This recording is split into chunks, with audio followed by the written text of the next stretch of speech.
Hola, buen día. Nuestro equipo les hablará acerca de los organelos celulares, los membranosos, los no membranosos, sus inclusiones y pues el citoesqueleto. Nuestro equipo está conformado por Rodríguez Jiménez Juan Andrea, que soy yo, su servidora, Morales Rivera Rosario, Hernández Gres Ana Daniela, Rodríguez Valderas Marta Alexandra, Pando Flores Jesús Alfonso e Hinojosa Torres Jacqueline. Ahora, pues primero comenzaremos con los organelos celulares. Pues los organelos son estructuras especializadas que se llevan a cabo, pues, funciones únicas dentro de la célula. Estos, pues, se pueden organizar en membranosos y no membranosos. Los membranosos, como son la membrana plasmática, el retículo endoplasmático rugoso, el retículo endoplasmático liso, el aparato de Golgi, las mitocondrias, los endosomas, lisosomas, peroxisomas y vesículas de transporte, son estructuras llenas de líquido, por eso se les considera membranosos. Y pues también están rodeadas por membranas simples o dobles, similarmente a una membrana celular, mientras que los no membranosos, como los microtúbulos, los filamentos, los centriolos y pues los ribosomas, no están rodeados por ningún tipo de membrana. Ahora, primero hablaremos de el núcleo. Pues los organelos que les mencioné anteriormente se encuentran en el citoplasma, que es la parte de la célula que no ocupa el núcleo. Entonces, ¿qué es el núcleo? El núcleo es el organelo más prominente de la célula. Generalmente tiene forma como esférica y se ubica en el centro.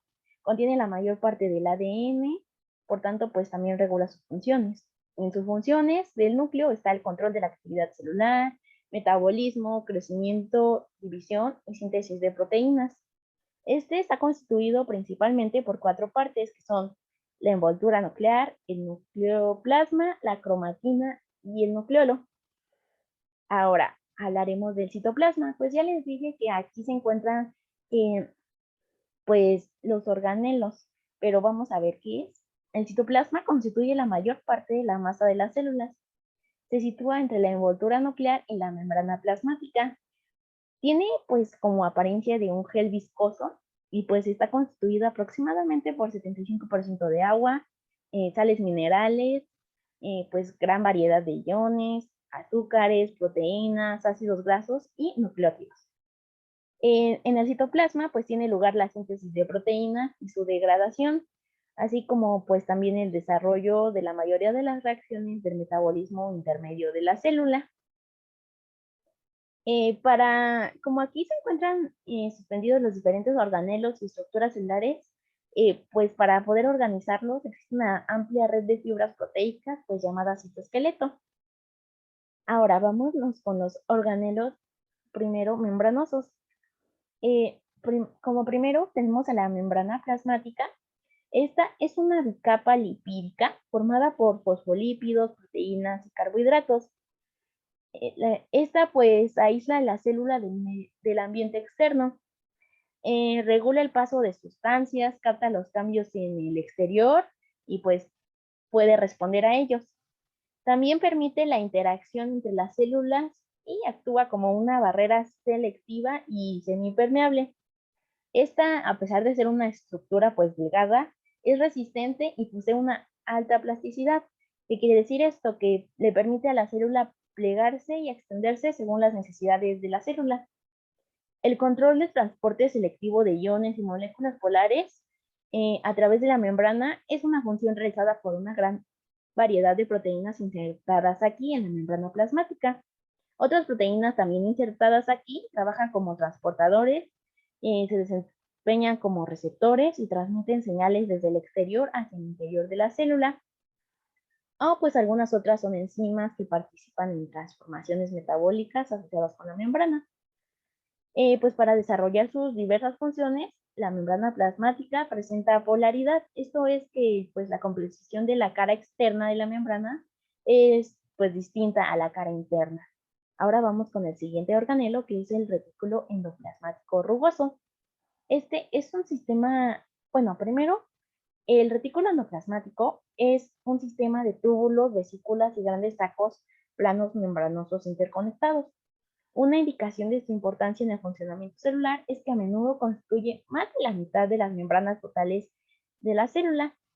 Las láminas continuas de membranas de retículo endoplásmico plegadas repetidamente encierran un espacio interno denominado luz del retículo endoplásmico. Este compartimiento, que se denomina espacio de la cisterna, está separado por completo del citoplasma por la membrana del retículo endoplásmico. Ahora, como tal, el retículo endoplasmático rugoso se denomina así porque pues tiene numerosos ribosomas en su superficie. Este pues tiene funciones como procesar varias clases de proteínas de membrana, hidrosolubles, pues retenidas dentro del retículo endoplásmico, transportadas a otros organelos o secretados fuera de la célula. Bueno, ahora vamos a continuar con el retículo endoplasmático liso, el cual es un organelo celular cuya estructura es semejante al retículo endoplasmático rugoso. Sin embargo, este va a carecer de ribosomas adheridos, por lo cual va a tener un aspecto liso, además de que va a estar formado por una red de túbulos unidos al retículo endoplasmático rugoso, que se extiende por todo el citoplasma. Su principal función está relacionada con la síntesis de lípidos constituyentes en las membranas, como es el colesterol, los fosfolípidos, los glucolípidos, entre otros.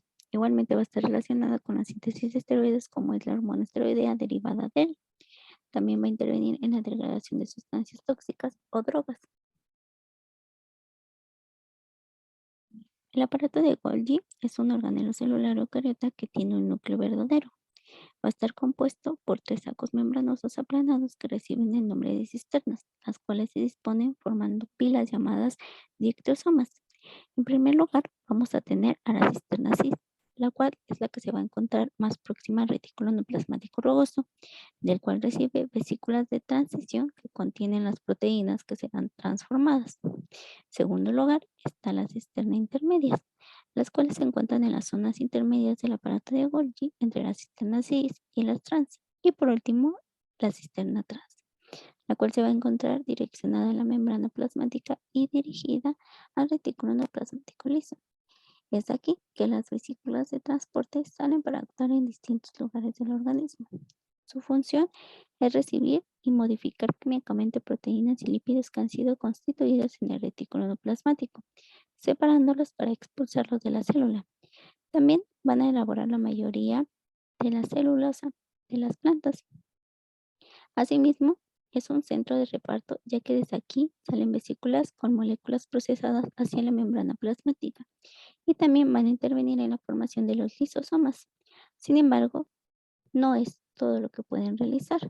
También pueden realizar secreción de macromoléculas, reemplazo o intercambio de las proteínas, modificación de las moléculas, síntesis de las moléculas, migración del ciclo celular o muerte y por último señalización celular.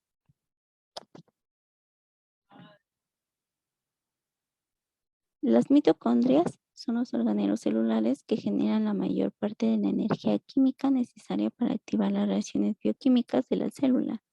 Es de forma alargada y va a medir entre 0.5 a 1 micromol de diámetro.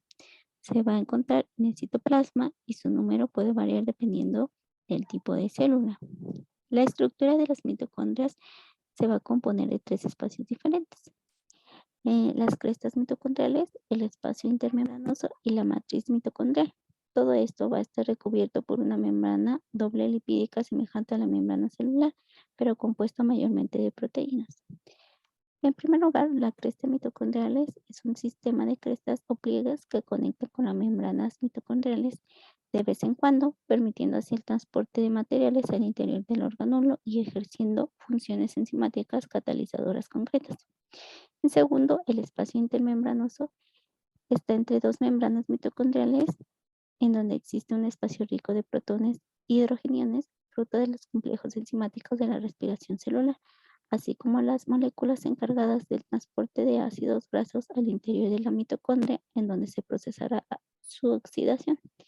Y por último, la matriz mitocondrial, también llamada mitosol, que va a contener iones metabólicos para oxidar moléculas de ADN circular, bicatenario, ribosomas, ARN mitocondrial y todo lo necesario para la síntesis de ATP.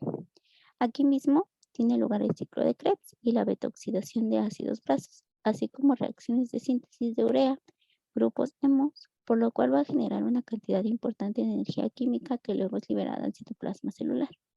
Su función es llevar a cabo la mayoría de las reacciones químicas implicadas en la oxidación de azúcares y de otros combustibles moleculares de la célula, con el fin de producir energía de los alimentos, conservarla y sintetizarla cuando sea posible para la formación de compuesto de ATP.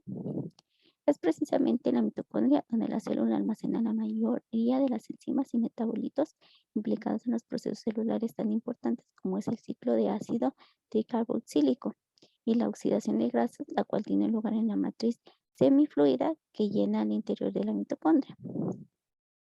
Sin embargo, estas no son sus únicas funciones, ya que también puede ser regulador de la temperatura, ya que las mitocondrias generan calor, que mantendrán y regularán la temperatura de los organismos vivos, en especial el de los mamíferos. En dos, el control del ciclo celular, o bien conocido como apoptosis, en el cual la mitocondria tiene la facultad de programar o iniciar el proceso de la muerte celular. De esta manera, controla el crecimiento, el desarrollo y el término del ciclo de la vida de la célula, conocida como ciclo celular. En tercer lugar, el almacenamiento del calcio, ya que las mitocondrias regulan la bioquímica celular almacenando y regulando la cantidad de iones del calcio. Esta función es muy importante ya que ayuda a la contracción muscular, la liberación de los neurotransmisores, la liberación de los neurotransmisores y el mantenimiento de la salud ósea. Y por último, la regulación de las hormonas sexuales. Las mitocondrias regulan la producción del estrógeno y testosterona. Entonces, al tener su propio ADN mitocondrial, puede replicar si la célula necesita más energía o a su vez puede hacer una copia de la información de las hormonas sexuales mencionadas durante su división celular.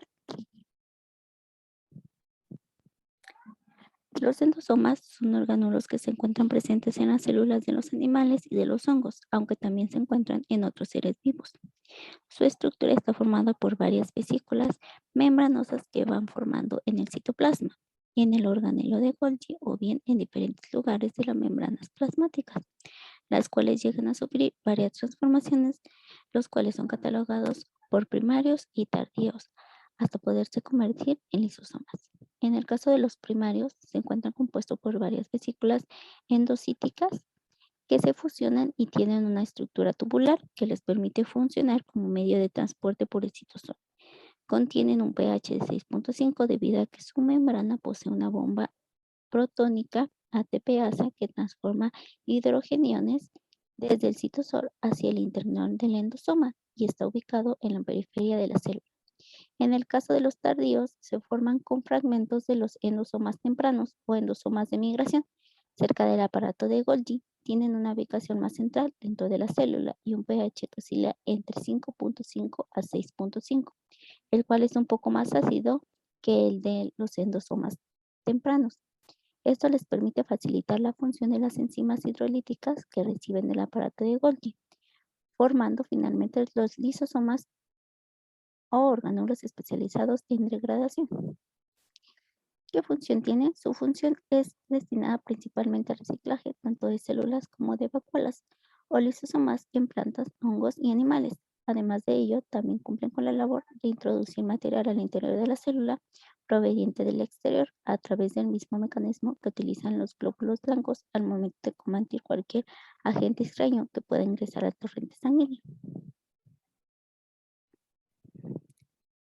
Los lisosomas son vesículas grandes que provienen del aparato de Golgi y contienen enzimas digestivas. Estos compuestos están compuestos por una membrana sencilla que presenta en su interior protección contra las enzimas que contienen, ya que son muy potentes. Su estructura se compone de una bicapa lipídica donde se insertan proteínas transportadoras que permiten el paso de partículas al interior y al exterior.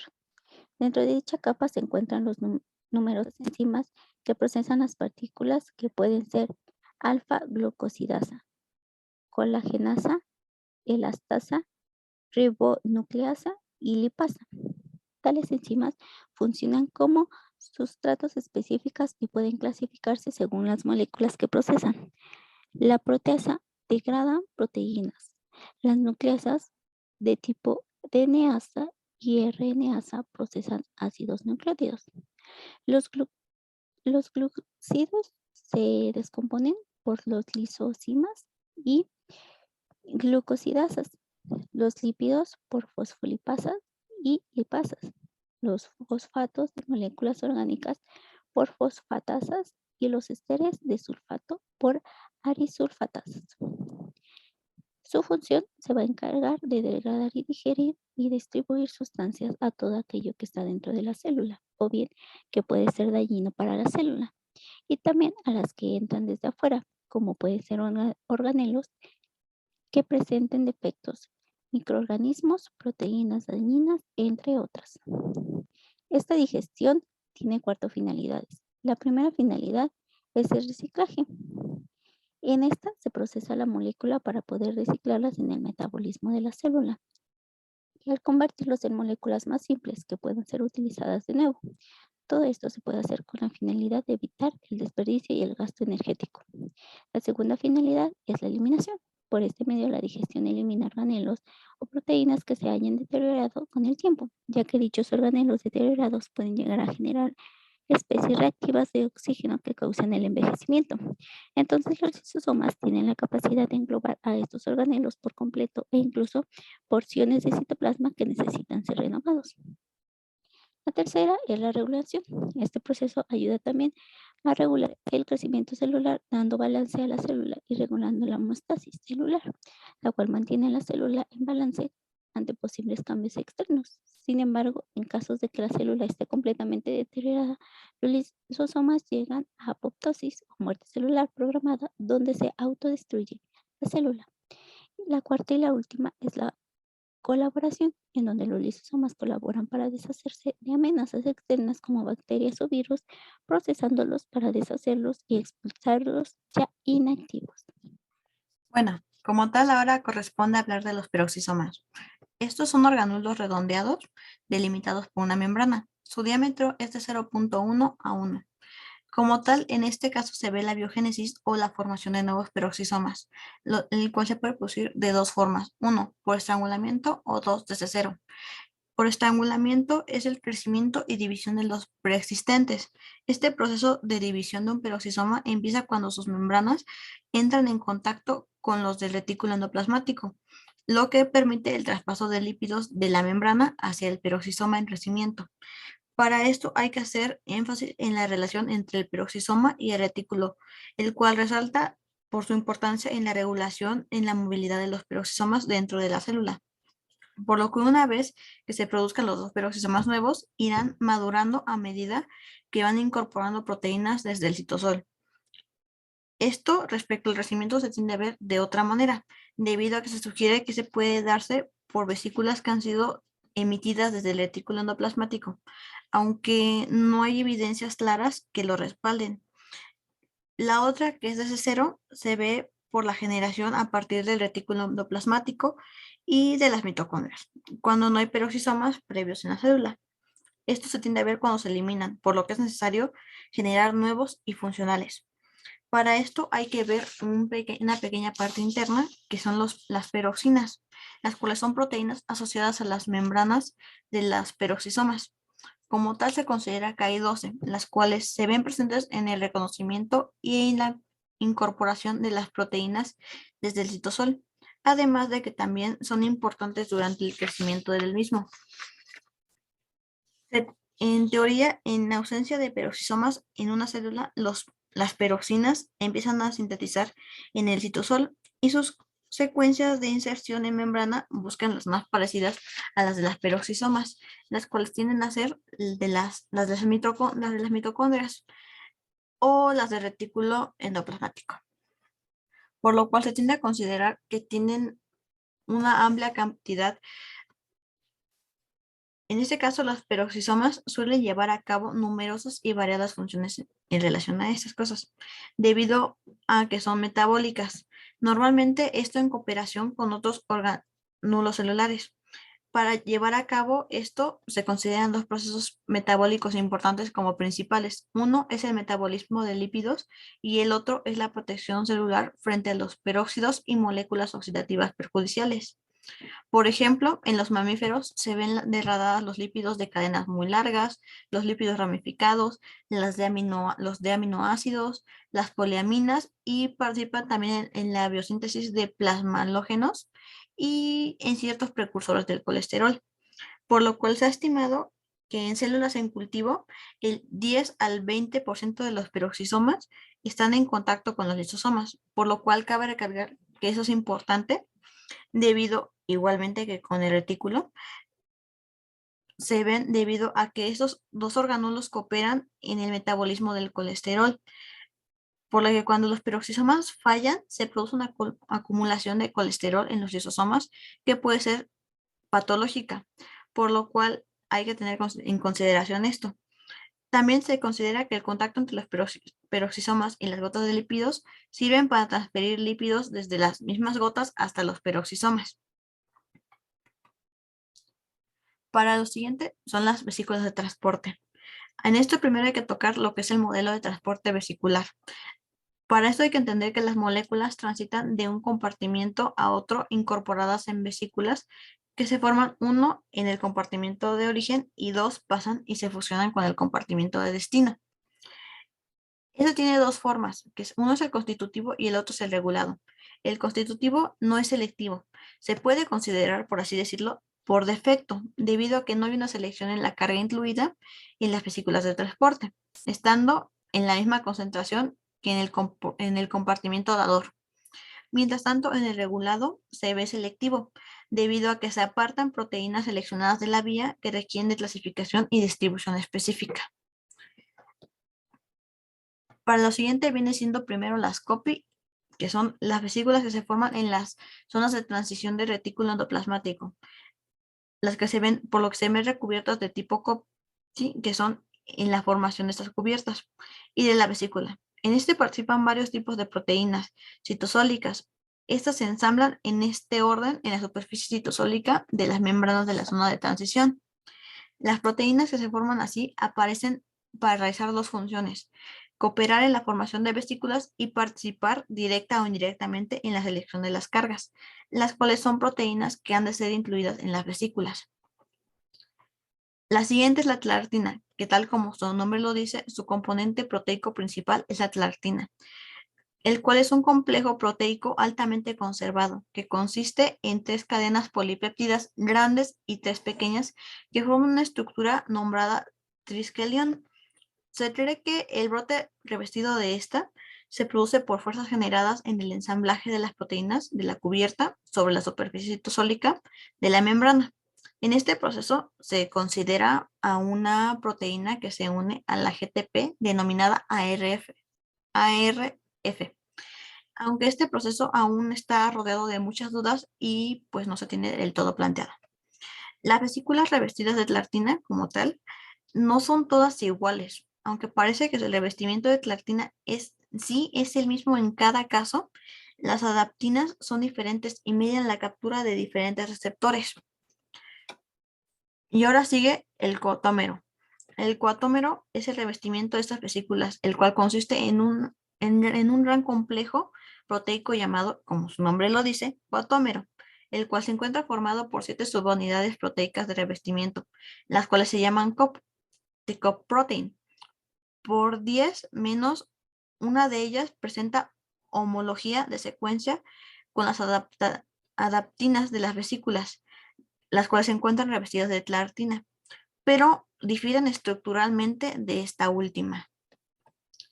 Como tal, se ven intervenidas en la endocitosis y exocitosis debido a que es el tipo de mecanismo que se utiliza para estos sistemas. Ahora corresponde las no membranosos. Para empezar, son los microtúbulos. Los microtúbulos como tal son elementos oblicuos del citoesqueleto y las estructuras especializadas de los movimientos subcelulares. Su diámetro es de alrededor de 25 nanómetros y se ven formados por dímeros de proteínas globulares que son alfa y beta tubulinas. Estas parejas se ven alineadas mediante enlaces, los cuales son no covalentes en filas longitudinales denominadas protofilamentos. Un microtúbulo está formado normalmente por 13 protofilamentos. En los protofilamentos, los dímeros se disponen en línea con la misma orientación. Así, la alfa-tubulina siempre formará un extremo del protofilamento y la beta-tubulina el otro. Debido a eso, también se considera que son polares, por lo cual el extremo menos se ve como la predominante en la despolimerización. Para esto hay que ver 5 cuestiones internas. El primero es la inestabilidad dinámica. A esto se le considera a las alternancias entre la polimerización y la despolimerización. El segundo son los MAPs o proteínas asociadas a los microtúbulos. La mayoría de ellas interaccionan con el extremo más, favoreciendo o inhibiendo el crecimiento. También permiten a los microtúbulos interactuar con otros elementos celulares como los organulos u otros componentes del citoesqueleto. El tercero son las proteínas motoras. Son proteínas que se asocian a los microtúbulos y se desplazan por ellos hacia el extremo más o hacia el extremo menos. Esto dependiendo de la proteína. En estas circunstancias se ven dos. Uno son las kinesinas, las cuales se desplazan hacia el extremo más, y el otro son las dineínas, las cuales se desplazan hacia el extremo menos. Y la última de ellas es la MTOC, que son los centros organizadores de microtúbulos. Eso es donde comienza la polimerización de un nuevo microtúbulo y donde suelen quedar anclados sus extremos menos, por lo que contienen complejos moleculares que se denominan anillos de Y-tubulina. Esas estructuras circulares actúan como moldes sobre los que se inician los nuevos microtúbulos. El principal en las células animales es el centrosoma, el cual determina el número, la localización y la orientación de los microtúbulos en el citoplasma. También es importante en la regularización del ciclo celular, por lo que su presencia en el material pericentriolar de numerosas proteínas afectan el avance del ciclo celular y por ende la organización del uso mitótico. También se considera que mantienen variadas funciones, pero se presentan en un papel crucial en la organización interna, por lo que establecen la disposición espacial de algunos orgánulos, forman un sistema de raíles para el tráfico vesicular o macromoléculas entre compartimentos celulares. Debido a eso son imprescindibles para la división celular, puesto que forman el uso mitótico, ayudan en el desplazamiento celular, permiten la polarización de ciertos tipos celulares y son esenciales para los cilios y los flagelos. Debido a todo esto, se pueden encontrar en cilios y flagelos, en el uso traumático, en centriolos, en acciones de crecimiento y en todo el citoplasma. Y después seguimos con los filamentos, el cual se va a dividir dos en este caso, que son los microfilamentos, y el otro los filamentos intermedios.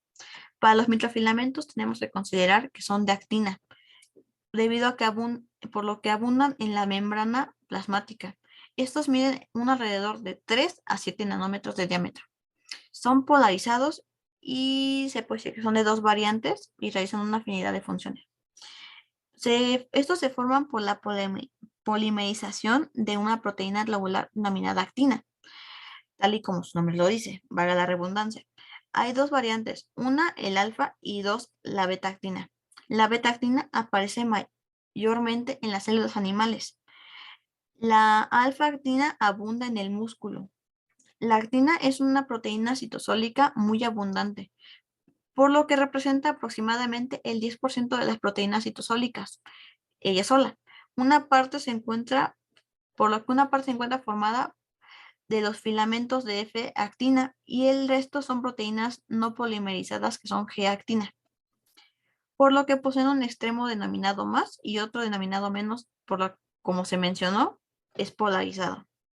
En el extremo más se ve predominante la polimerización, mientras que en el extremo menos se ve predominante la despolimerización. Debido a estas circunstancias, como tal, resultan muy versátiles. Esto se debe a las proteínas accesorias. Se considera que hay más de 100 tipos de esta misma. Esto regula la velocidad de creación y o destrucción, de polimerización, la longitud y el ensamblado.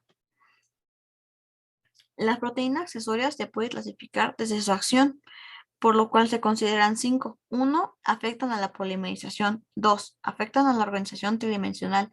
3. Provocan la rotura y remodelación de los filamentos de actina. 4. Median en la interacción de los filamentos de actina con otras proteínas. Y 5.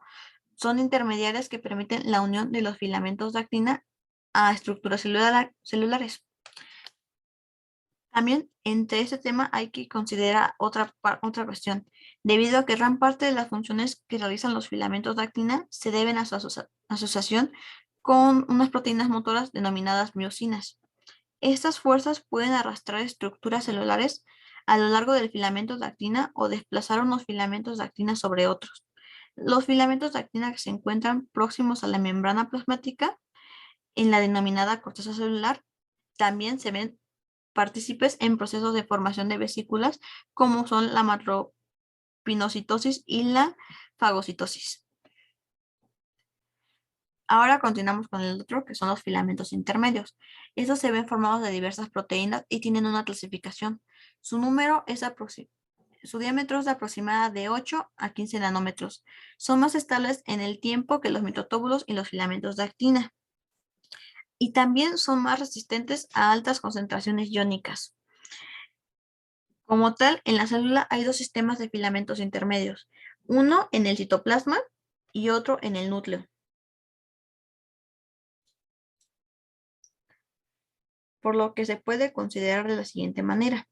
Los filamentos intermedios del citoplasma están anclados a los complejos de unión que se establecen entre las células vecinas, que son las desmosomas y las uniones focales, y entre las células y la matriz extracelular, que son las hemidesmosomas, los cuales se ven a través de la unión de proteínas. Y el otro, que es el interior del núcleo, se ve por formar la lámina nuclear, un entramado que da forma y aporta cohesión a la envuelta nuclear y por tanto al núcleo. Al contrario que los otros elementos del citoesqueleto, los filamentos intermedios no sirven como vías para el transporte de otras moléculas o las estructuras celulares, puesto que no están polarizados. Esto debido a que los tetrámeros se asocian de forma antiparalela. Tampoco tienen proteínas motoras asociadas, por lo que en realidad ellos mismos son a los que transportan a lo largo de microtúbulos y microfilamentos. Su principal misión en esto es permitir a las células o las estructuras soportar las tensiones mecánicas, por lo que son flexibles y resistentes. Sus dos propiedades que las hacen óptimas para soportar las tensiones mecánicas, como se mencionó. Esas se extienden desde la periferia hasta el núcleo y permiten la integridad de la célula. Se ha estimado que pueden estirarse entre un 250% y un 350% de su longitud inicial, por lo que cuando se someten a fuerzas de tensión. Esto ocurre cuando disminuyen su diámetro, por lo que se estima que los monómeros pueden deslizarse unos sobre otros. Cuando las fuerzas son pequeñas, los filamentos intermedios se tienden a volver elásticos, aunque cuando son intensas llega un momento en el que no se estiran más y empiezan a actuar como cables resistentes ante las tensiones, por lo que también se les postula un lugar en el anclaje de numerosas moléculas de señalización, lo que también crea curiosamente un andamiaje para las estructuras celulares. Ahora sí, con su clasificación, estas se tratan de 6, pero el primer caso es que a pesar de ser 6 grupos, el primero, el 1 y el 2 son queratinas ácidas y básicas respectivamente, mientras que el 3 es una clase heterogénea dividida en 4 grupos: bimentinas, desminas, proteínas fibrilar ácida y periferina. El 4 es un grupo que incluye a los neurofilamentos, los cuales son típicos de las neuronas, y a la cimenina, la cincoilina y a la alfa-internexina. El 5, por su parte, es una clase que incluye a las láminas nucleares que forman la lámina nuclear y que son los únicos filamentos intermedios que no se encuentran en el citoplasma. Mientras tanto, el 6 se trata de una nueva clase que se encuentra recientemente añadida, que incluye, por lo tanto, a proteínas de las lentes del ojo como la filencina y a la faquinina.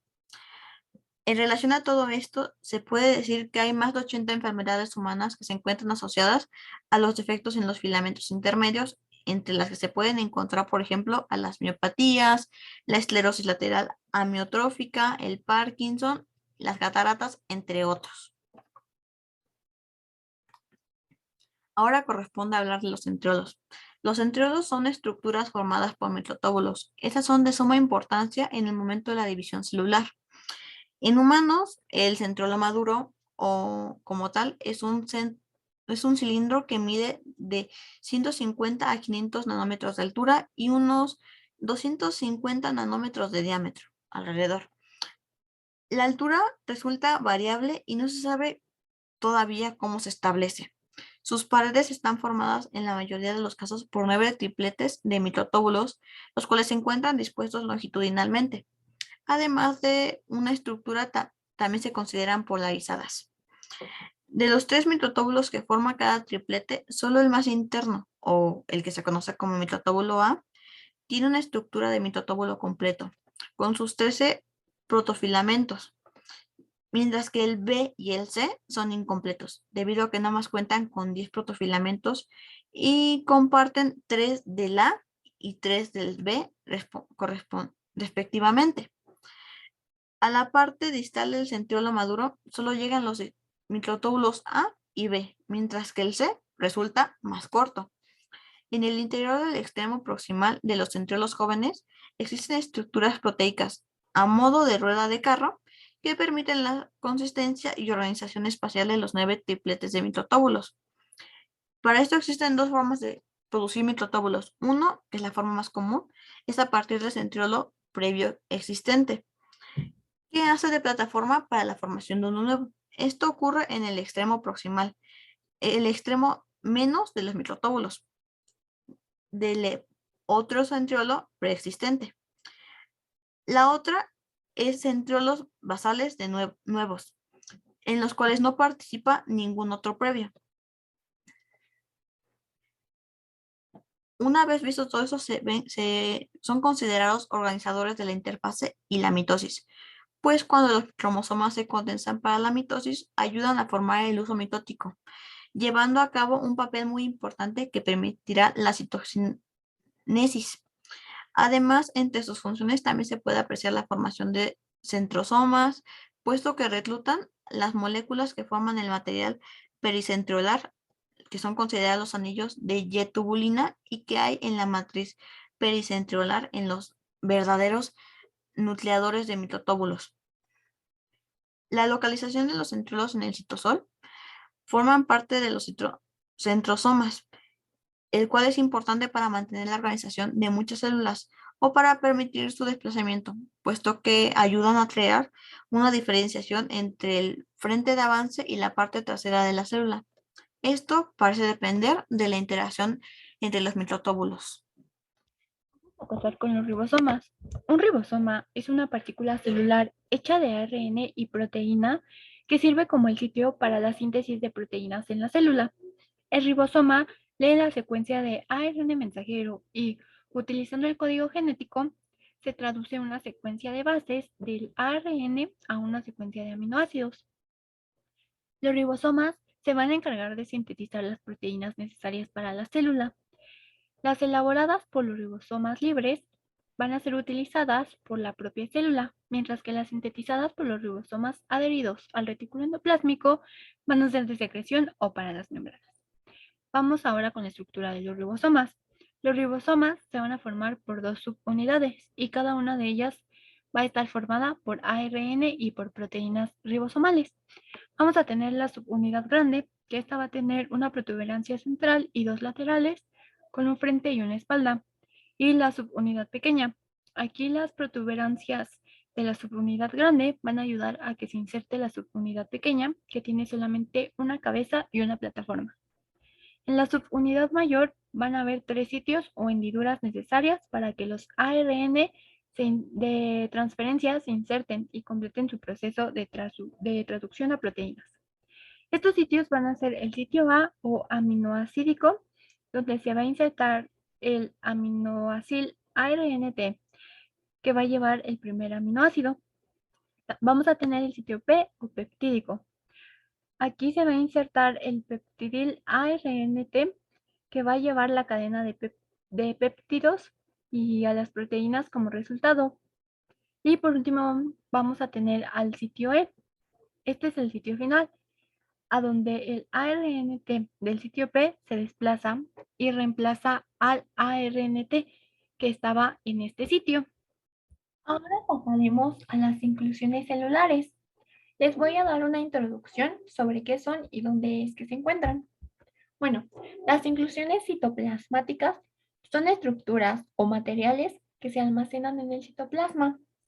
Se pueden evidenciar al microscopio fotónico, ya sea mediante técnicas histoquímicas, esto tanto para lípidos y glúcidos, o también se pueden evidenciar directamente, como es el caso de los pigmentos, los cuales poseen un color propio.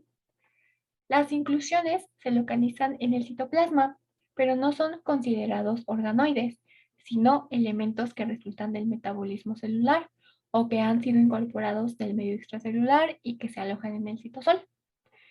Ahora vamos a ver cómo es que se clasifican las inclusiones. Dentro de las inclusiones tenemos al glucógeno, a los lípidos, a los cristales y a los pigmentos. Aquí los podemos ver, pero vamos a abordar más a fondo cada una de estas inclusiones. Vamos a comenzar con el glucógeno. La glucosa se almacena en el citoplasma bajo la forma de un polímero, en este caso un polisacárido. Este polisacárido va a ser denominado glucógeno. Las células que se especializan en el almacenamiento de glucógeno van a ser los hepatocitos y las células musculares. Pero la mayoría de las células almacenan glucógeno, pero esto en menores cantidades. Los glucósidos se pueden demostrar al microscopio fotónico utilizando técnicas histoquímicas, como son la técnica de Paz o el carmín de Best. Al microscopio electrónico, el glucógeno aparece en gránulos denominados alfa y beta. Los gránulos de glucógeno beta van a poseer un diámetro de 15 a 30 nanómetros y se van a observar electrodensos y homogéneos, mientras que los gránulos de glucógeno alfa se van a apreciar como grumos en forma de rosetas de tamaño variable. Cada gránulo de glucógeno constituye una sola molécula muy ramificada, la cual se encuentra rodeada por las enzimas que se encargan de la síntesis y degradación de la molécula. Ahora vamos a pasar a la estructura del glucógeno. El glucógeno está formado por varias cadenas que contienen de 12 a 18 unidades de alfa-glucosas, formadas por enlaces glucosídicos 1,4. Uno de los extremos de esta cadena se une a la siguiente cadena mediante un enlace alfa-1,6 glucosídico. Entonces, aquí tenemos nuestra estructura. Como mencioné, va a haber un enlace glucosídico. Entonces, vamos a tener que el carbono 1, aquí lo podemos observar, el carbono 1 de una glucopiranosa se va a unir al carbono 4, aquí está, de la siguiente glucopiranosa. Lo mismo pasa con el siguiente. El carbono 1 se une al carbono 4 de la glucopiranosa. También mencioné que va a haber un enlace alfa 1,6 glucosídico, que es este. Aquí tenemos que el carbono 1 de esta glucopiranosa se va a unir al carbono 6 de la otra glucopiranosa. Y aquí lo tenemos. Bueno, de esta manera es que la glucosa se va a almacenar en el citoplasma de las células y va a ser liberada al torrente sanguíneo cuando sea necesario mantener la glicemia en concentraciones adecuadas para poder satisfacer las necesidades metabólicas de todas las células del organismo. La glicemia van a ser los niveles de glucosa en sangre. ¿Okay? Bueno, el glucógeno va a ser abundante en el hígado y en la célula muscular. Aquí puse una imagen en donde podemos apreciar los gránulos de glucógeno histológicamente, que son estos que estoy señalando. Ahora vamos a pasar a los lípidos. Estos constituyen los depósitos de grasas en el citoplasma. Las células especializadas en el almacenamiento de lípidos se van a denominar adipocitos. Estos van a conformar el tejido adiposo. También otras células como los hepatocitos y muchas estirpes celulares pueden almacenar grasas, pero en menores cantidades. Al microscopio fotónico, en cortes coloreados con hematoxilina o escina, las grasas no se van a ver. Esto debido a que han sido removidas por las sustancias o solventes orgánicos que se utilizan para facilitar la inclusión. Por el contrario, si se realizan cortes por congelación y se emplean técnicas histoquímicas, como son la técnica de Sudán, las grasas se van a teñir de color naranja. También se puede emplear el ósmio, que va a impartir un color negro a las grasas cuando se observan al microscopio electrónico. Las grasas almacenadas son por lo general grasas neutras insaturadas, que a temperatura corporal se van a mantener en estado líquido. La función de los lípidos es que constituyen una principal fuente de energía al ser degradadas en glicerol y ácidos grasos. También van a aportar cadenas cortas de carbono utilizadas en la síntesis de estructuras celulares. Ahora vamos a hablar sobre la estructura de los lípidos. Las inclusiones de lípidos carecen de membrana, pero las gotitas van a estar rodeadas de elementos del citoesqueleto y algunas enzimas que son necesarias para el metabolismo lipídico.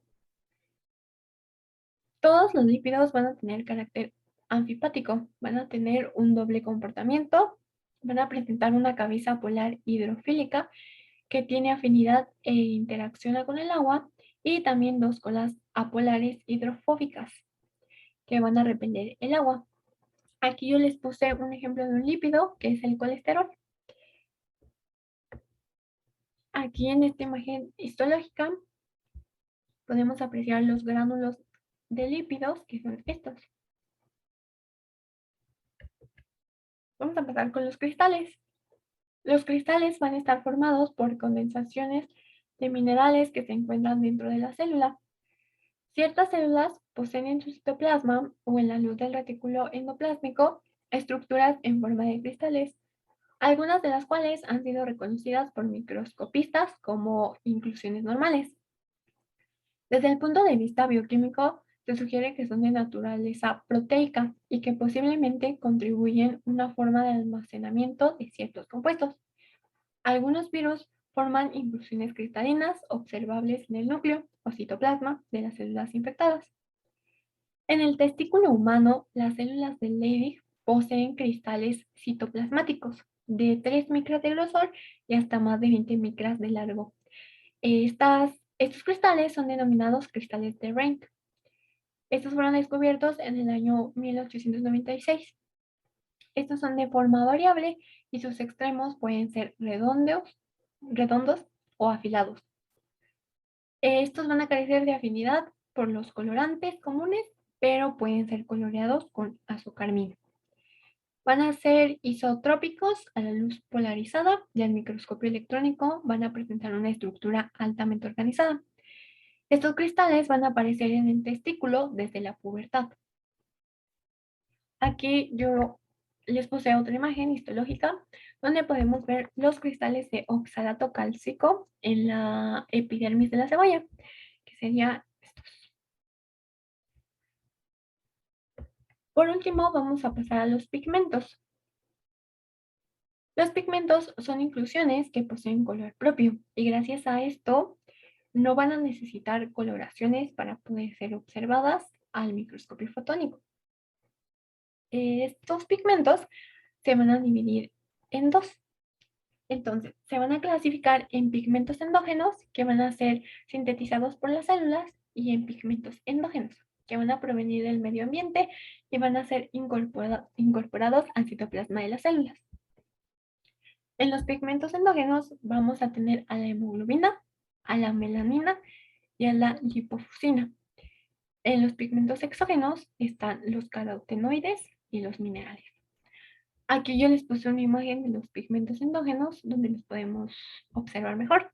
Aquí tenemos a la lipofuscina, a la melanina y a la hemoglobina. Entonces les voy a hablar un poquito más a fondo de cada uno de estos pigmentos. Entonces voy a comenzar con los pigmentos endógenos. Vamos a tener a la hemoglobina. Esta va a ser sintetizada por los eritrocitos. Este pigmento va a ser responsable del color rojo de la sangre. Su función va a consistir en el transporte de gases en la sangre, el oxígeno desde los pulmones a los tejidos y el dióxido de carbono desde los tejidos a los pulmones. Esta es una proteína conjugada. Está constituida por la globina y un grupo M, el cual contiene hierro. Aquí podemos ver a la globina y al grupo M. La hemoglobina, al ser degradada, va a originar otros pigmentos, que van a ser la hemosiderina. Este va a contener hierro y va a ser de color pardo dorado. Y vamos a tener a la hematoidina y bilirrubina. Estas van a carecer de hierro y estas, al ser oxidadas, van a formar la biliverdina, que va a impartir el color verde a la bilis. Luego tenemos a la melanina. Esta va a ser sintetizada por células denominadas melanocitos. Es de color pardo o negro y va a contribuir con el color de la piel y sus anexos, así como del iris del ojo. También se localiza en ciertos núcleos del cerebro. Esta va a ser altamente resistente a la mayoría de compuestos químicos, incluyendo ácidos concentrados, pero puede ser blanqueada por el peróxido de hidrógeno y otros agentes oxidantes. Se va a presentar bajo la forma de gránulos muy densos de forma elipsoidal de 3 por 7 micras, denominados melanosomas. Se le atribuye la función de protección del efecto nocivo de las radiaciones presentes en la luz solar. Las melaninas son estructuras rígidas de polímeros conductores compuestos de poliacetileno, polipirol y polianilina y sus polímeros mezclados. Vamos a pasar ahora a la lipofuscina. Este es un pigmento que se almacena bajo la forma de cuerpos residuales, producto del metabolismo lipídico. Este va a ser de color pardo amarillento y va a ser considerado un signo de envejecimiento celular, por lo cual aumenta con la edad. Va a abundar en las neuronas, los hepatocitos y las células musculares del miocardio. La lipofuscina o pigmento de desgaste va a estar compuesto por polímero de lípidos y fosfolípidos, derivados de la peroxidación de los lípidos poliinsaturados de las membranas subcelulares. Ahora vamos a pasar a los pigmentos exógenos. Vamos a tener a los carotenoides, que van a ser de origen vegetal y van a poseer naturaleza lipídica. De ahí su afinidad por el tejido adiposo. Van a impartir el color característico a zanahorias, el amarillo de huevo, a la mantequilla y a la grasa humana. Ciertos tipos de caroteno son provitaminas que pueden convertirse en vitamina A. Los carotenoides son tetraterpenos constituidos por unidades múltiples de isopreno con un anillo de ciclohexano sustituido e insaturado en cada uno de los extremos. Por último, vamos a tener a los minerales. Estos pueden ser polvos, tintas, carbón, sílice y otros minerales que pueden ser fagocitados y permanecer en el citoplasma de las células. En las células que ejercen la macrofagocitosis, tales como los macrófagos alveolares, los pulmones, los lisosomas, no son capaces de hidrolizar materiales no biológicos y estas partículas minerales y metálicas inhaladas se van acumulando progresivamente. La inhalación de fibras de amianto en la asbestosis y de partículas de sílice en la silicosis producen a largo plazo destrucción de los alvéolos pulmonares, acarreando una insuficiencia respiratoria. Estas enfermedades van a ser denominadas nosocomiales. Y pues bueno, un mineral va a ser una sustancia natural de composición química definida, normalmente sólido e inorgánico, y que va a tener una cierta estructura cristalina. Bueno, ahora hablaremos sobre el citoesqueleto. El citoplasma de una célula eucariota es la parte del interior celular no ocupada por el núcleo. El citoplasma incluye los organelos celulares de los que ya se hablaron anteriormente, como la mitocondria, el retículo endoplasmico liso, los peroxisomas, el aparato de Golgi, pero también comprende el citosol, que es la sustancia semifluida en la cual están suspendidos estos organelos. En una célula eucariota, el citosol ocupa más de la mitad de su volumen y en él tienen lugar muchas actividades celulares como la síntesis de proteínas, lípidos y las etapas iniciales de la obtención de energía a partir de azúcares. En los principios de los estudios de la biología celular, el citosol se consideraba como una sustancia amorfa de consistencia de gel, y los biólogos celulares pensaban que las proteínas conformaban el 30% del citosol y que éstas eran solubles, además de que tenían la capacidad de moverse libremente. Sin embargo, con los nuevos avances en microscopía y técnicas de investigación, se ha puesto de manifiesto que la célula eucariota está altamente estructurada por una intrincada red tridimensional de filamentos y túbulos interconectados que se extiende desde el núcleo hasta la cara interna de la membrana plasmática, denominado citoesqueleto. Las funciones primordiales del citoesqueleto, por medio de su red de polímeros, proporciona la estructura arquitectónica de la célula eucariota. También aporta un nivel de organización interna a las células y les permite asumir y mantener formas complicadas que no serían posibles de otra manera. Como sugiere su nombre, el citoesqueleto es un armazón interno que confiere a la célula su forma característica y su elevado nivel de organización interna. También desempeña un papel importante en el movimiento, en la división celular, la contracción de las células musculares y el batimiento de cilios y flagelos. El citoesqueleto sirve como soporte para la localización y el movimiento de organelos dentro del citosol. Algunas células, como los fibroblastos y células sanguíneas blancas, el citoesqueleto les permite atravesar superficies. A las células musculares les otorga la maquinaria para la contracción y a las neuronas les permite extender los axones y las dendritas. En su estructura, los 13 elementos estructurales más importantes del citoesqueleto son los microfilamentos, los microtúbulos y los filamentos intermedios. Cada uno de ellos presenta distintas propiedades mecánicas y distintos papeles y funciones biológicas, pero los tres tipos comparten ciertos principios fundamentales que proporcionan la base para la comprensión general sobre cómo trabaja el citoesqueleto y cómo los distintos elementos cooperan entre sí. De la misma forma que nuestros ligamentos, huesos y músculos deben trabajar juntos, los tres sistemas del citoesqueleto deben funcionar colectivamente para proporcionar a la célula su forma, su fuerza y su capacidad de moverse. Cada uno de estos elementos estructurales del citoesqueleto tienen un tamaño, estructura y distribución celular diferente. Para considerar el estudio detalladamente de cada elemento estructural, examinaremos a los microfilamentos, los microtúbulos y los filamentos intermedios como si fueran entidades separadas, cada una de ellas con una función propia diferente. Sin embargo, hay que recordar que los componentes del citoesqueleto están vinculados tanto estructural como funcionalmente. Empezaré explicando los microfilamentos de actina.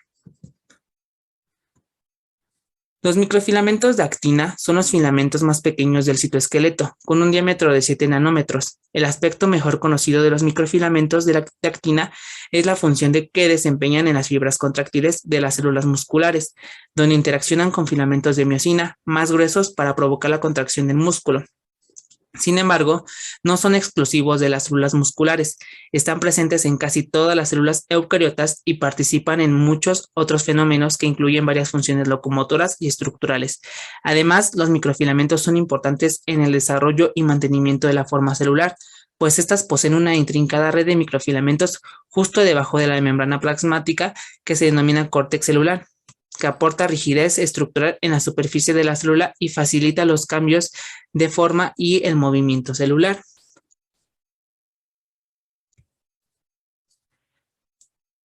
La actina es una proteína extremadamente abundante en prácticamente todas las células eucariotas. Esta se sintetiza como un único polipéptido de 375 aminoácidos, con un peso molecular aproximado de 42 kilodalton.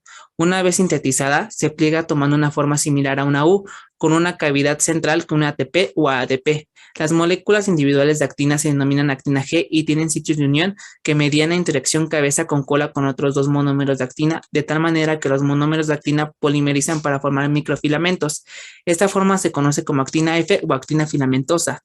En los filamentos, cada monómero se encuentra girado a 166 grados, por lo que los filamentos tienen la apariencia de una hélice de doble cadena. Debido a que todos los monómeros de actina están orientados a la misma dirección, los filamentos presentan una polaridad diferenciada y se distinguen en él dos extremos denominados extremo más y extremo menos. El primer paso en la polimerización de la actina se denomina nucleación y es la formación de un pequeño agregado constituido por 3 monómeros de actina.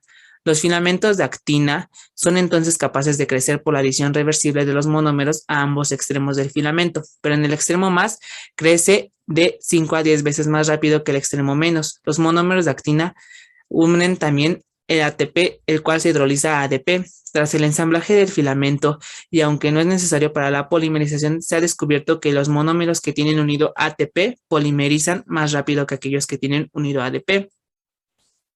Debido a que la polimerización de la actina es reversible, los filamentos pueden despolimerizar por la disociación de las subunidades de actina, lo que permite que los filamentos se descompongan cuando sea necesario, y de esta forma existe un equilibrio entre la actina G y la actina F que depende de la concentración de los monómeros libres.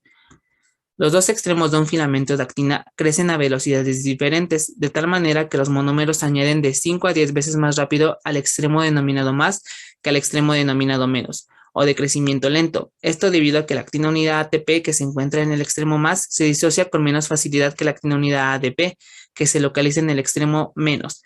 Por lo tanto, la polimerización de los dos extremos será diferente y esta diferencia nos da lugar al fenómeno conocido como intercambio rotatorio o treadmilling, que explica el comportamiento dinámico de los filamentos de actina, en donde bajo estas condiciones existe una pérdida neta de monómeros del extremo menos que se compensa con una adición neta al extremo más. Este intercambio rotatorio requiere ATP, aunque aún no es tan claro el papel del intercambio rotatorio en la célula, puede reflejar el ensamblaje y desensamblaje dinámico de los filamentos de actina que requieren las células para moverse y cambiar de forma. Los filamentos individuales de actina se ensamblan en dos tipos generales de estructuras denominados haces de actina y redes de actina, que desempeñan papeles distintos en la célula. En los haces, los filamentos de actina se unen por puentes cruzados y se disponen en estructuras paralelas estrechamente agrupadas. En la red, los filamentos de actina se unen por puentes cruzados con una disposición ortogonal más holgada y forman mallas tridimensionales con las propiedades de los geles semisólidos. La formación de estas dos estructuras está dirigida por varias proteínas de unión de la actina que entrelazan sus filamentos de maneras distintas.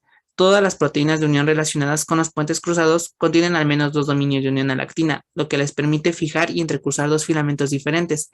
Las proteínas que entrelazan los filamentos de actina en haces se denominan proteínas formadoras de haces de actina y suelen ser pequeñas proteínas rígidas que fuerzan a los filamentos a alinearse estrechamente unos con otros.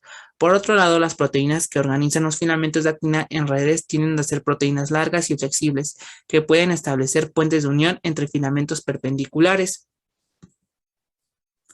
Existen dos tipos de haces de actina distintos tanto estructural como funcionalmente, que implican a diferentes proteínas formadoras de haces de actina. El primer tipo de haz contiene filamentos estrechamente agrupados, alineados en paralelo, sostienen a las proyecciones de la membrana en estos haces. Todos los filamentos tienen la misma polaridad con sus extremos más adyacentes a la membrana plasmática. Un ejemplo de proteína formadora de haces relacionada con la formación de esas estructuras es la fimbrina, que se encuentra en las proyecciones de superficies de una amplia variedad de tipos de células. La fimbrina es una proteína de 68 kilodalton que contiene dos dominios adyacentes de unión a la actina y se une a los filamentos en forma de monómero, manteniendo unido a dos filamentos paralelos. En el segundo tipo de haz de actina se compone de filamentos que están más espaciados y que son capaces de contraerse. Las estructuras más holgadas de estos haces se denominan haces contráctiles y reflejan la propiedad de la proteína de entrecruzamiento alfa-actinina, que a diferencia de la fimbrina, esta se une como un dímero, siendo cada una de las subunidades una proteína de 102 kilodalton que contiene un único sitio de unión a la actina y por lo tanto los filamentos entrelazados por la alfa-actinina se encuentran separados por una distancia mucho mayor que aquellos unidos por la fimbrina. Esta mayor separación entre los filamentos permite a la protección motora miosina interaccionar con los filamentos de actina permitiendo la contracción. En las redes, los filamentos de actina se mantienen unidos mediante proteínas de unión de gran tamaño, como la filamina, pues esta se fija a la actina como un dímero de dos subunidades de 280 kilodalton. Los dominios de unión a la actina y los dominios de dimerización se encuentran en extremos opuestos de cada subunidad, por lo que el dímero de filamina es una molécula flexible en forma de V, con los dominios de unión a la actina en los extremos de cada brazo. Como resultado, la filamina forma puentes cruzados entre filamentos ortogonales, creando una malla tridimensional holgada. Dicha malla de filamentos de actina subyace a la membrana plasmática y es un soporte estructural de la superficie celular. La superficie de la mayoría de las células tienen diversas protuberancias o extensiones que intervienen en el movimiento celular, la fagocitosis o en funciones especializadas como la absorción de nutrientes. La mayoría de esas extensiones celulares superficiales se basan en filamentos de actina, que están organizados en haces o redes relativamente estables. El mejor ejemplo de esta protuberancia son las microvellosidades, que son extensiones digitiformes de la membrana plasmática, que son particularmente abundantes en la superficie de las células implicadas en la absorción, como las células epiteliales que tapizan el intestino. Las microvellosidades de estas células forman una capa sobre la superficie apical denominada borde en cepillo, que consta aproximadamente de 1 millón de microvellosidades por célula. Los filamentos de actina, generalmente asociados con los de miosina, son los responsables de muchos tipos de movimientos celulares. La miosina es el prototipo de motor molecular, una proteína que convierte energía química en forma de ATP en energía mecánica, generando de esta manera fuerza y movimiento. El tipo de movimiento más sorprendente es la contracción muscular, que ha proporcionado el modelo para comprender las interacciones actina-miosina. Sin embargo, no solo son las responsables de la contracción muscular, sino también de diversos tipos de movimientos de las células no musculares, incluyendo la división celular, por lo que estas interacciones desempeñan un papel central en la biología celular. Las células musculares están altamente especializadas en una única tarea, que es la contracción. Existen 3 tipos distintos de células musculares en los vertebrados: el músculo esquelético, que es el responsable de todos los movimientos voluntarios; el músculo cardíaco, bombea la sangre del corazón; y el músculo liso, es el responsable de los movimientos involuntarios de órganos como el estómago, intestino, útero y vasos sanguíneos. Los músculos esqueléticos de nuestro cuerpo son haces de fibras musculares que son células individuales grandes de aproximadamente 50 micrómetros de diámetro, formadas por la fusión de muchas células individuales durante el desarrollo, y la mayor parte del citoplasma de esta célula está constituido por miofibrillas, que son haces cilíndricos de 2 tipos de filamentos, que son los filamentos gruesos de miosina y los filamentos delgados de actina. Cada miofibrilla se estructura a modo de una cadena de unidades contráctiles llamadas sarcómeros, que son los responsables de la apariencia estriada de los músculos cardíaco y esquelético. Los sarcómeros miden aproximadamente 2.3 micrómetros de longitud y constan de varias regiones diferenciadas que nos permiten entender el mecanismo de la contracción muscular. Los extremos de cada sarcómero vienen delimitados por los discos Z. Dentro de cada sarcómero alternan bandas oscuras llamadas bandas A con bandas claras llamadas I, y estas bandas se corresponden con la presencia o ausencia de filamentos de miosina. Las bandas I solo contienen filamentos de actina, mientras que las bandas A contienen filamentos gruesos de miosina. Los filamentos de actina y miosina se solapan en regiones periféricas de la banda A, mientras que en una región intermedia llamada zona H contienen solo miosina. Los filamentos de actina se unen por extremos más al disco Z, que contiene la proteína de entrecruzamiento alfa-actinina, y los filamentos de miosina se unen a la zona media, también conocida como la línea M. Otras 2 proteínas, que son la tinina y nebulina, contribuyen a la estructura y estabilidad del sarcómero, debido a que la titina es una proteína grande de 3000 kilodalton que extiende sus moléculas desde la línea M hasta el disco Z. Estas moléculas se creen que actúan como muelles que mantienen los filamentos de miosina centrados en el sarcómero y mantienen la tensión del reposo, que permite al músculo retraerse si se extiende en exceso. Y los filamentos de nebulina están asociados con la actina y se piensa que regulan el ensamblaje de los filamentos de actina, actuando como reglas que determinan su longitud. La base para comprender la contracción muscular es el modelo de deslizamiento de los filamentos propuesto en 1954 por Andrew Huxley y Jen Hanson, que explica que durante la contracción cada sarcómero se encoge acercando los discos Z. La amplitud de cada banda A no varía, pero tanto las bandas I como H desaparecerían por completo. Estos cambios se explican porque los filamentos de actina y miosina se deslizan uno sobre otro, porque los filamentos de actina ocupan la banda A y la zona H y por lo tanto la contracción muscular se debe a la interacción entre los filamentos de actina y miosina que generan el movimiento relativo de uno respecto al otro.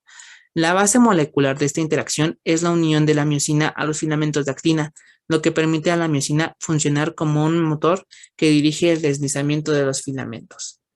Ahora hablaremos de los microtúbulos, que son el principal componente del citoesqueleto.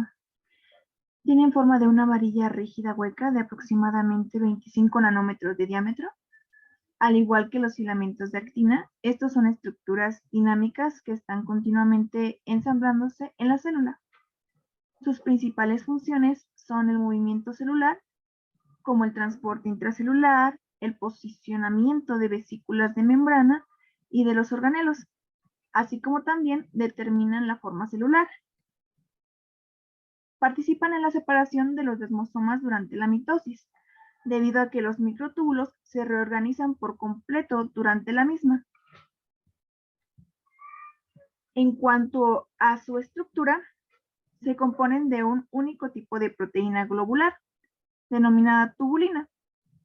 Esta es un dímero constituido por dos polipéptidos relacionados, y son la alfa-tubulina y la beta-tubulina.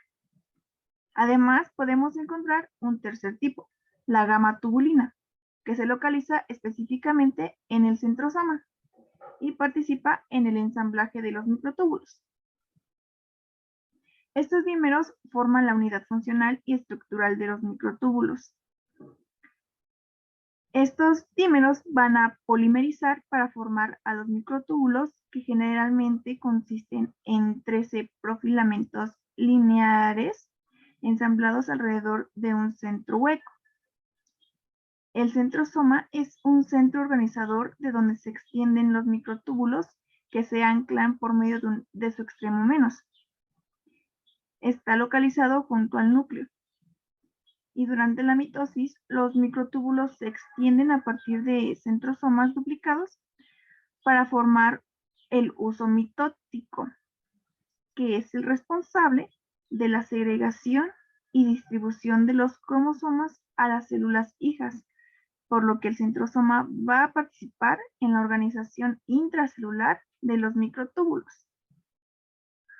El centrosoma sirve como lugar de inicio de ensamblaje de los microtúbulos, que crecerán a partir del centrosoma hacia la periferia de la célula. Los centrosomas de la mayoría de las células animales están constituidos por un par de centriolos, orientados perpendicularmente entre sí, rodeados por un material pericentriolar amorfo. Los profilamentos lineares ensamblados están constituidos por varios dímeros de tubulinas dispersos cabeza con cola y se disponen en paralelo. Esto genera que los microtúbulos sean estructuras polares con dos extremos diferenciados, un extremo más de crecimiento rápido y un extremo menos de crecimiento lento. Esta polaridad interviene en la determinación de la dirección del movimiento a lo largo de los microtúbulos. En cuanto a los centriolos, son estructuras cilíndricas constituidas por 9 tripletes de microtúbulos, de manera similar a los cuerpos basales de los cilios y los flagelos. Sin embargo, estos no son indispensables para el funcionamiento del centrosoma.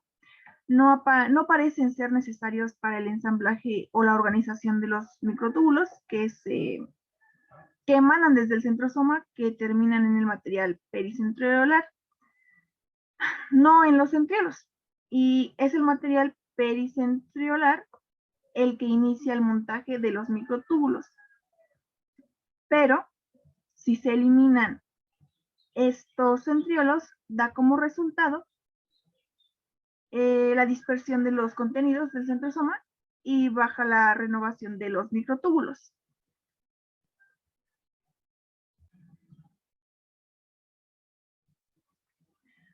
Ahora pasaremos a ver el ensamblaje e inestabilidad dinámica. Antes de comenzar con el proceso, debemos tomar en cuenta que los dímeros de tubulina pueden despolimerizar, al igual que polimerizar. Por lo tanto, los microtúbulos pueden sufrir ciclos de ensamblaje y desensamblaje. Entonces, lo que va a pasar en el crecimiento es que tanto la tubulina alfa como la beta se van a unir a GTP para regular la polimerización. El GTP que se unió a la beta tubulina se hidroliza a GDP durante o justo después de la polimerización. Esta hidrólisis del GTP disminuye la afinidad de la tubulina por las moléculas adyacentes, lo que favorece la despolimerización y tiene como resultado el comportamiento dinámico de los microtúbulos. Estos van a sufrir intercambio rotatorio, que básicamente consiste en que las células de tubulina que se unieron a GTP se liberan continuamente del extremo menos y son reemplazadas por la adición de moléculas de tubulina unidas a GTP al extremo más del mismo microtúbulo. Algo importante es que la hidrólisis de GTP también conduce a una inestabilidad dinámica. Lo que va a pasar aquí es que los microtúbulos individuales alternan entre ciclos de crecimiento y acortamiento. Lo que está determinado por la velocidad de adición de la tubulina respecto a la velocidad de hidrólisis de GTP. Es decir, mientras las nuevas moléculas de tubulina unidas a GTP se añadan a mayor velocidad que la de hidrólisis de GTP, el crecimiento del microtúbulo va a continuar. Sin embargo, si la velocidad de polimerización baja, el GTP fijado a la tubulina en el extremo más del microtúbulo será hidrolizado a GDP, lo que provocará que se disocie y por lo tanto una rápida despolimerización y acortamiento del microtúbulo. Debido a la inestabilidad que ya les mencionaba, en la célula la mayor parte de los microtúbulos están desensamblados. Sin embargo, este acortamiento dinámico puede modificarse por las interacciones de los microtúbulos con otras proteínas, como las proteínas asociadas a microtúbulos que se fijan precisamente a los microtúbulos e incrementan su estabilidad. Dichas interacciones permiten a la célula estabilizar a los microtúbulos en localizaciones definidas y son un mecanismo importante para determinar la forma y la polaridad celular. Se han identificado un gran número de proteínas asociadas a microtúbulos y varían en función del tipo de célula. Las mejor caracterizadas son la MAP1, la MAP2 y la proteína tau. La actividad de las proteínas asociadas a microtúbulos se regula mediante la fosforilación, lo que permite a la célula controlar la estabilidad de los microtúbulos.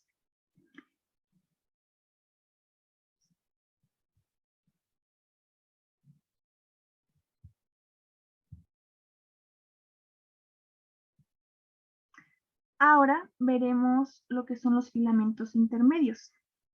Estos tienen un diámetro de 10 nanómetros aproximadamente. Estos no están directamente implicados en los movimientos celulares, ya que su función principal es proporcionar resistencia mecánica a las células y tejidos.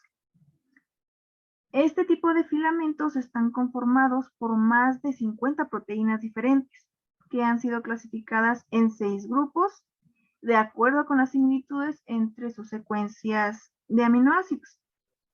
Estos son los tipos del 1 al 6. En cuanto a los tipos 1 y 2, son 2 grupos de queratinas y cada uno de ellos está conformado por 15 proteínas diferentes que se expresan en las células epiteliales y copolimerizan hasta formar filamentos. En el tipo 3 se incluyen a la bimentina y a la desmina. La bimentina la vamos a encontrar en los fibroblastos, en células de músculo liso y en los glóbulos blancos, mientras que la desmina se encuentra específicamente en las células musculares, donde se conectan los discos Z de los elementos contráctiles individuales. Hay una tercera que se encuentra específicamente en las células gliares y una cuarta localizada en las neuronas del sistema nervioso periférico. Las tipo 4 incluyen a las 3 proteínas de neurofilamentos, que son las proteínas de neurofilamento ligera, la media y la pesada. Estas se encargan de formar los filamentos intermedios principales de muchos tipos de neuronas maduras y son abundantes en los axones de las neuronas motoras, además de que se piensa que ayudan en el sostén de los mismos. Otra proteína tipo 4 es la alfa-internexina, que se expresa en una etapa anterior del desarrollo neuronal. Las tipo 5 son las láminas nucleares, que son componentes del núcleo, donde se ensamblan para formar una red ortogonal sobre la que se inserta la envuelta nuclear y se extienden difusamente hacia el interior nuclear. Y por último, las tipo 6 solo tienen una proteína y es la nestina, que se encuentra en las células madre del sistema nervioso central.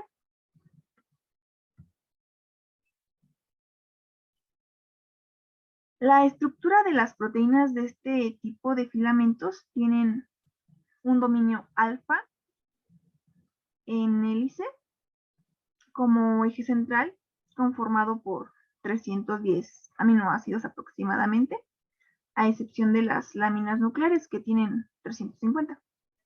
Este dominio participa en el ensamblaje de los filamentos intermedios. Tiene también un dominio de cabeza N-terminal y un dominio de cola C-terminal. Y estos dominios varían en todas las proteínas antes mencionadas en cuanto a tamaño, secuencia y estructura secundaria, lo que determina sus funciones específicas. Ahora, en cuanto a su ensamblaje, como primer paso tenemos la formación de dímeros mediante los dominios de eje central de dos cadenas polipeptídicas que se enrollan entre sí, formando una estructura espiral enrollada. Posteriormente, estos dímeros antes formados se asocian de un modo escalonado antiparalelo, como se aprecia en la imagen, para formar tetrámeros. Después los tetrámeros se ensamblan extremo con extremo, formando profilamentos. Y por último, estos profilamentos forman al filamento, que contiene aproximadamente 8 profilamentos enrollados uno alrededor del otro en una estructura a modo de cuerda, como se ve en la imagen. Debido a que el ensamblaje se produce a partir de tetrámeros antiparalelos, ambos extremos de estos filamentos intermedios son equivalentes. Por lo tanto, estos filamentos son apolares, ya que no tienen diferenciados un extremo más y uno menos, como en los microtúbulos y en los filamentos de actina. El ensamblaje de los filamentos requiere interacciones entre los tipos específicos de proteínas de filamentos intermedios. Poniendo un ejemplo, en las tipo 1, los filamentos de queratina siempre se ensamblan a partir de heterodímeros que contienen un polipéptido de tipo 1 y uno de tipo 2. Es importante mencionar que este tipo de filamentos suelen ser más estables que los filamentos de actina o los microtúbulos. Además, sus proteínas suelen ser modificadas por fosforilación, que pueden regular su ensamblaje y desensamblaje, esto dentro de la célula.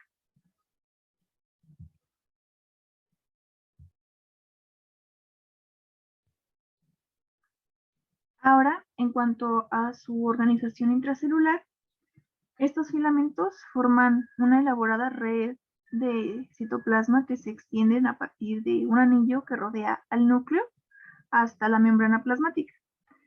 Tanto los filamentos de queratina como los de vimentina se fijan a la envuelta nuclear, aparentemente con la función de posicionar y anclar el núcleo dentro de la célula.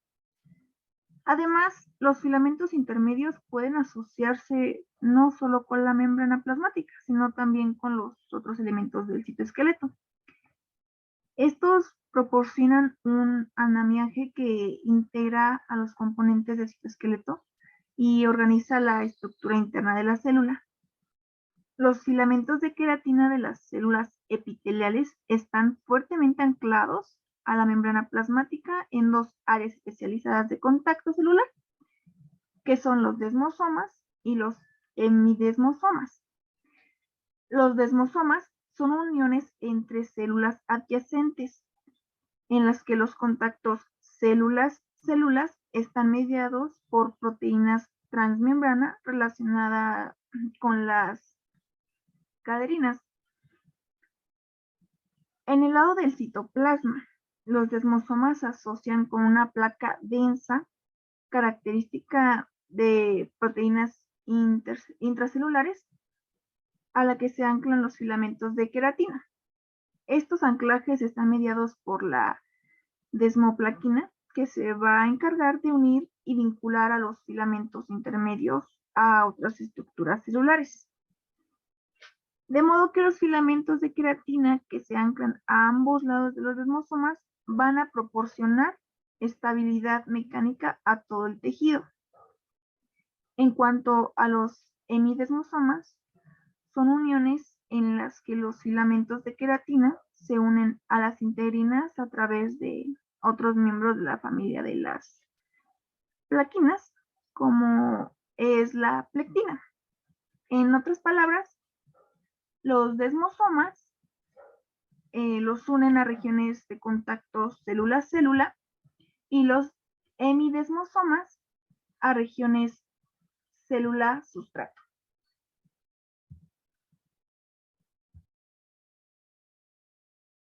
Y bueno, con esto hemos llegado al final del tema. A continuación se muestran las referencias que utilizamos. Muchas gracias por su atención.